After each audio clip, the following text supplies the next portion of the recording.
ఇల్లు కట్టువారు నిషేధించిన రాయి మూలకు తలరాయి ఆయెను.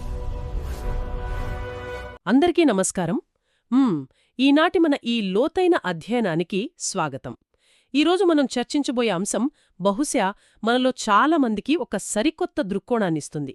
అదేంటంటే శరీరం, ప్రాణం మరియు ఆత్మ. అవును, గ్రీకు తత్వశాస్త్రం తాలూకు అపోహలు ఏమీ లేకుండా బైబిల్ మానవశాస్త్రం అసలు ఏం చెబుతోంది అనేదే మన ఈనాటి ముఖ్య అంశం. ఖచ్చితంగా. అంటే అసలు మనిషి ఎలా చేయబడ్డాడు? మనిషి దేహంలో ఈ శరీరం, ప్రాణం, ఆత్మ అనేవి మూడు వేరువేరు అమరమైన భాగాలుగా ఉన్నాయా? లేక లేఖనాలు దీన్ని పూర్తిగా భిన్నంగా వివరిస్తున్నాయా అనేది మనం ప్రశాంతంగా కేవలం లేఖనాల ఆధారంగానే పరిశోధించబోతున్నాం. రైట్. ఎందుకంటే ఈ విషయాన్ని మనం ఎలా అర్థం చేసుకుంటామనే దానిమీదే మరణం, పునరుత్థానం, అలాగే తీర్పు గురించిన సిద్ధాంతాలు ఆధారపడి ఉంటాయి. నిజమే. సో ఎలాంటి భావోద్వేగాలకు, సాంప్రదాయిక నమ్మకాలకు తావు లేకుండా మూల భాషలైన హీబ్రూ, గ్రీకు పదాల అర్థాలను విశ్లేషించి నిజాన్ని వెలికి తీయడమే మన లక్ష్యం. దీనికోసం ముందుగా మనం మనిషి సృష్టి గురించి పరిశీలిద్దాం. ఆదికాండము 2వ అధ్యాయం 7వ వచనాన్ని గమనిస్తే, అవును, అక్కడ సృష్టిక్రమం చాలా స్పష్టంగా చెప్పబడింది.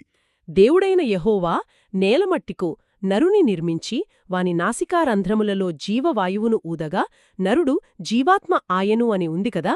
సాధారణంగా మనమేమనుకుంటామంటే దేవుడు మట్టితో ఒక బొమ్మను చేసి దాని లోపల ఎప్పటికీ చనిపోని ఒక ఆత్మను పెట్టాడు అని. చాలామంది అలాగే అనుకుంటారు, కానీ అది సరైన అవగాహన కాదు.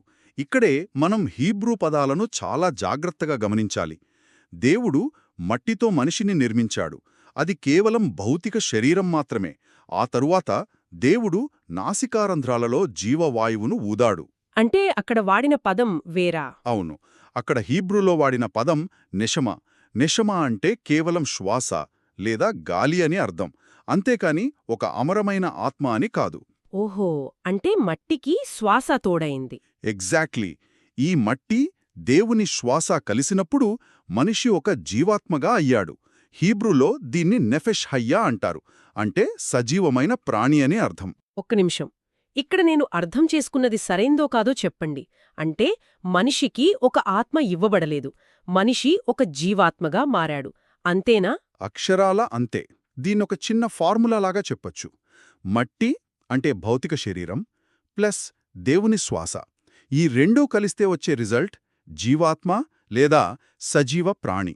అంటే ఇది వినడానికి ఒక ఎలక్ట్రికల్ బల్బ్ ఎనాలజీలాగా ఉంది. ఒక బల్బ్ ఉందనుకోండి, అది మట్టితో చేసిన శరీరం.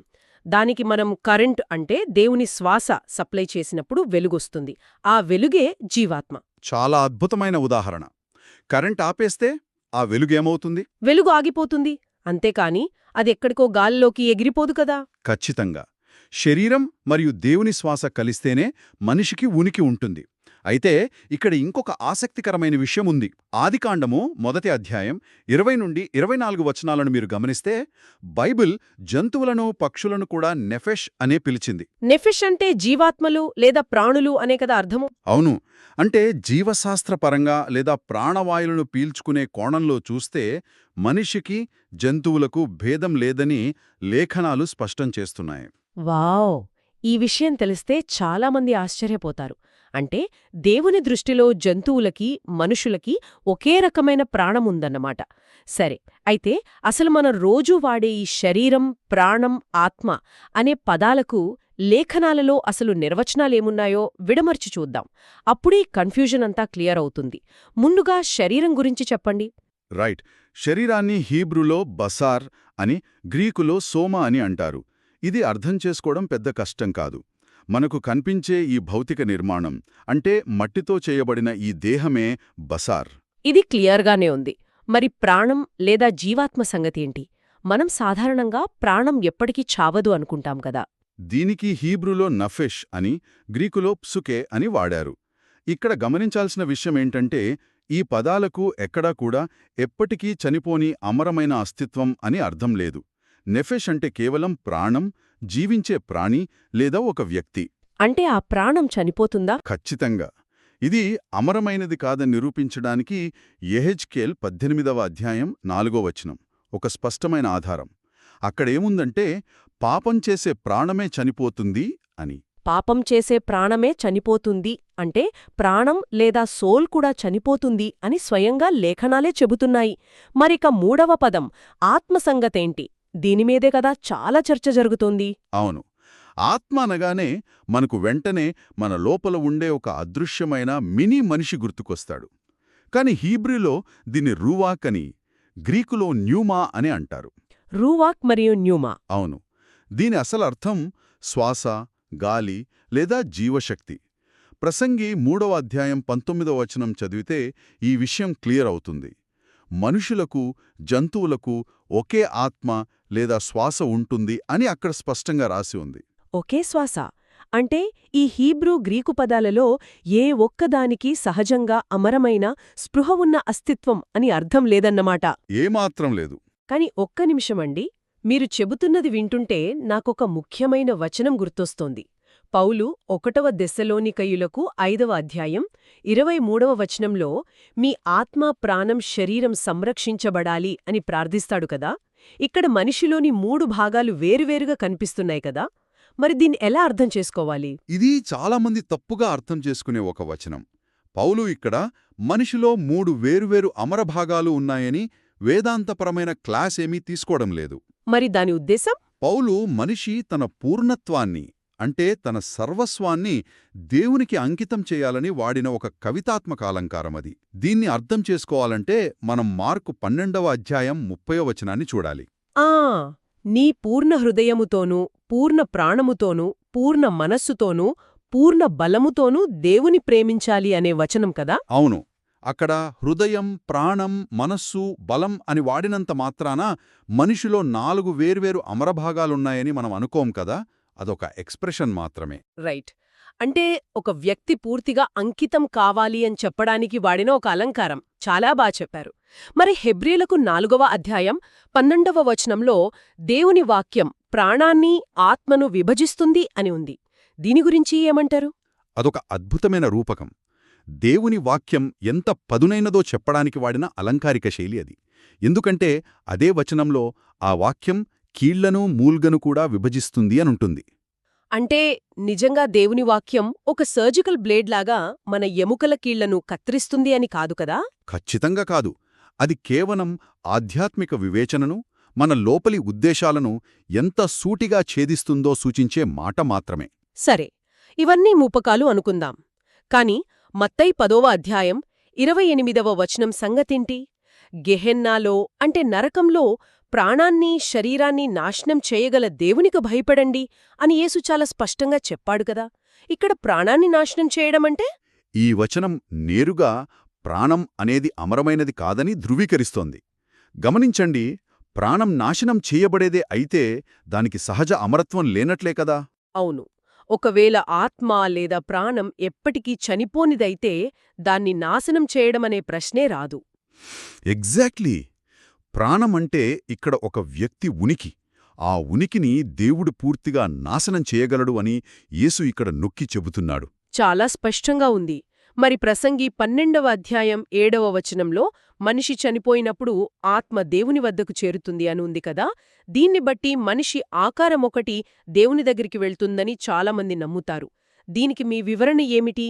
ఇక్కడే మనం ఇందాక చెప్పుకున్న రువాక్ అనే పదాన్ని గుర్తు చేసుకోవాలి. మనిషి చనిపోయినప్పుడు ఒక స్పృహ ఉన్న మనిషి ఆకారం లేదా పర్సనాలిటీ పరలోకానికి వెళ్లడం కాదది. దేవుడిచ్చిన జీవశక్తి అంటే ఆయనిచ్చిన శ్వాస తిరిగి ఆయన వద్దకు వెళ్లడమని దానికర్థం. ఇందాక మనం బల్బ్ ఆఫ్ చేయగానే కరెంటు తిరిగి వెళ్ళిపోతుంది అనుకున్నాం కదా, అలాగనమాట. అవును, కీర్తనల 104 చదివితే ఇది మరింత స్పష్టమవుతుంది. జంతువుల శ్వాస కూడా దేవుని వద్దకే వెళ్తుందని అక్కడ ఉంటుంది. ఆ శ్వాస తిరిగి తీసుకోగానే అవి చనిపోతాయి. కాబట్టి ఇక్కడ వెనక్కి వెళ్లేది దేవుడిచ్చిన జీవశక్తి మాత్రమే. కానీ కొన్ని చోట్ల వాడుక భాషలో వేరేలా ఉంది కదా. ఉదాహరణకు ఆదికాండము 35లో రాహేలు చనిపోతున్నప్పుడు ఆమె ప్రాణం పోవుచుండగా అని ఉంటుంది కదా. అదొక ఇడియమండి, అంటే వాడుక భాష.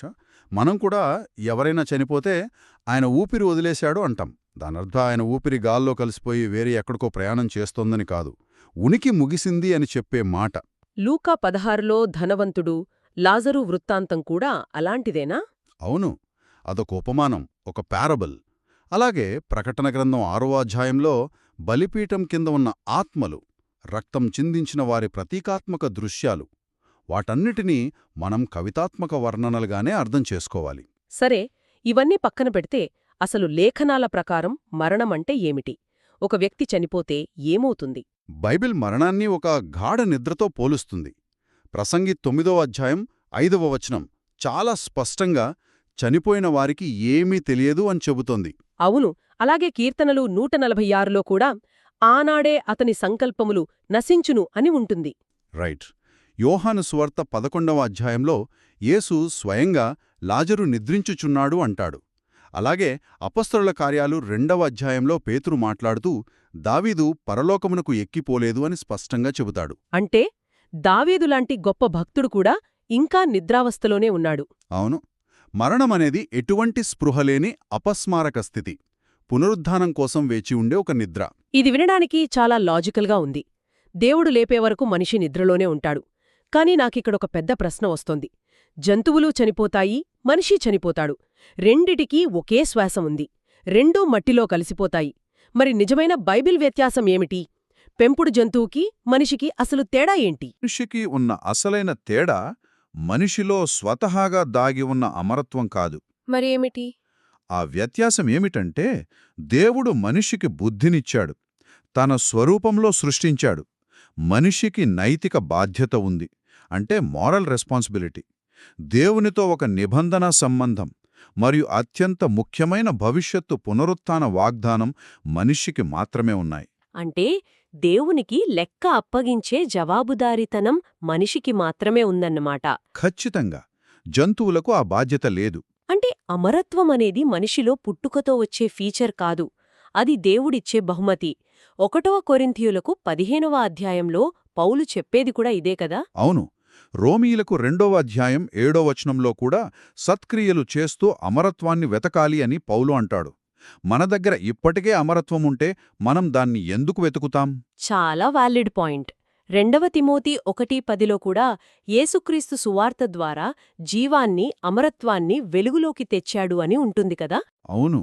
అమరత్వం అనేది దేవుడిచ్చే గిఫ్ట్, మనుషులు సహజంగా కలిగి ఉండేది కాదు. ఇది వింటుంటే నాకొక పెద్ద డౌట్ వస్తుంది. లేఖనాలు ఇంత క్లియర్గా మనిషికి సహజ అమరత్వం లేదు అని చెబుతుంటే, ఈ ఇమ్మోర్టల్ సోల్ లేదా అమర ఆత్మ అనే కాన్సెప్ట్ మన నమ్మకాల్లోకి ఎలా చొరబడింది?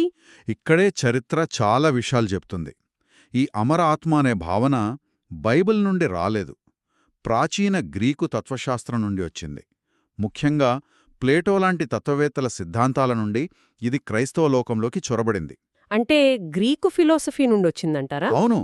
శరీరం అనేది ఒక చెరసాల అని, మనిషి లోపల పవిత్రమైన, ఎప్పటికీ చనిపోని ఒక ఆత్మ ఉంటుందని ప్లేటో బోధించాడు.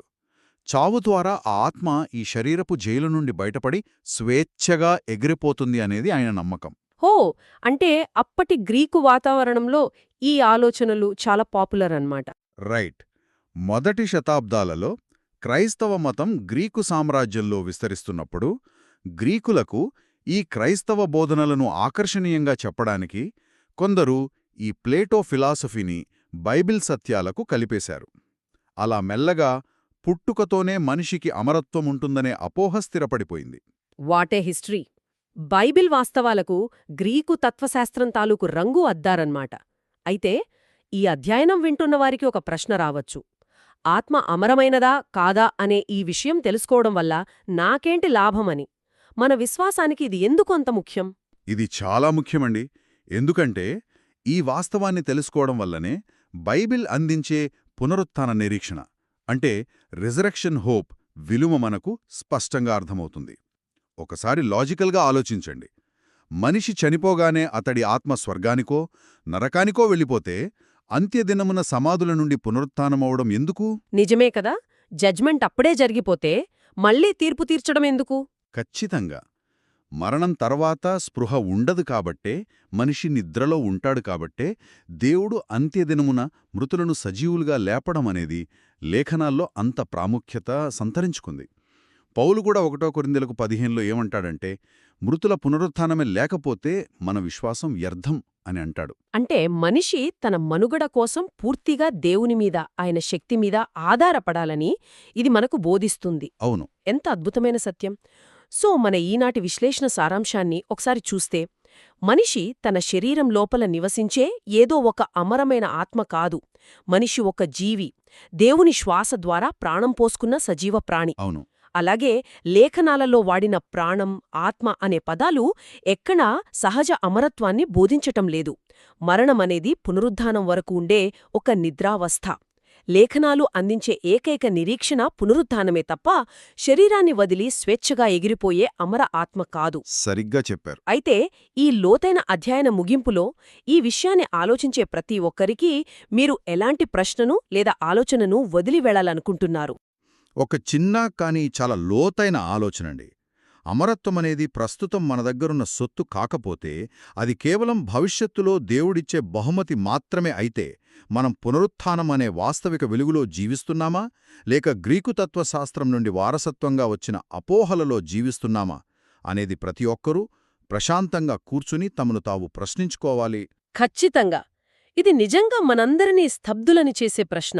మనం నమ్మే సిద్ధాంతాలు ఎక్కడి నుండి వచ్చాయో తెలుసుకోవడం ఎంత ముఖ్యమో ఈనాటి అధ్యాయం మనకు తెలియజేసింది.